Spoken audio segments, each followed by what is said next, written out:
आम जनता के लिए बेहद अच्छी खबर सामने आ रही है। बाइक और कार सस्ती होने वाली है, जहां जीएसटी रेट में बड़ा बदलाव हो सकता है।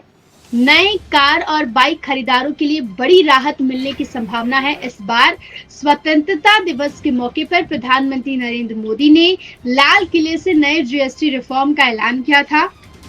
उन्होंने कहा था कि दिवाली पर नए जीएसटी रिफॉर्म को लागू किया जाएगा। इस बीच खबर आ रही है कि केंद्र सरकार ने जीएसटी सिस्टम में बड़े बदलाव का प्रस्ताव रखा है, जिसका लक्ष्य जीएसटी में सुधार करके टैक्स सिस्टम को आसान बनाना है।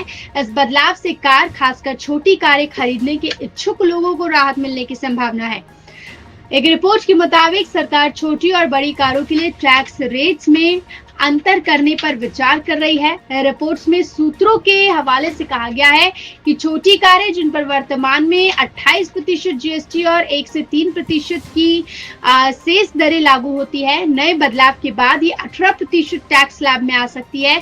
इसके अलावा 28% टैक्स स्लैब को हटाने के बाद बड़ी लग्जरी कारों और एसयूवी को 40% वाले स्पेशल टैक्स कैटेगरी में ट्रांसफर किया जा सकता है। रिपोर्ट में एक सरकारी सूत्र के हवाले से कहा गया है कि छोटी कारें कोई लग्जरी आइटम नहीं है, केवल 5 से 7 आइटम को ही 40% स्लैब में रखने की योजना है।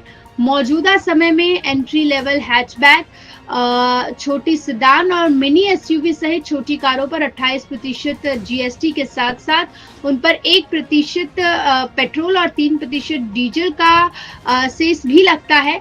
1200 सीसी तक के इंजन क्षमता और 4 मीटर से कम लंबाई वाली छोटी कारों में 28% का भारी टैक्स इसमें आम ग्राहकों के लिए और भी महंगा बना देता है। हालांकि अगर टैक्स जीएसटी सिस्टम में बदलाव होते हैं तो कार के साथ साथ मोटरसाइकिल खरीदारों को भी भारी लाभ मिलेगा।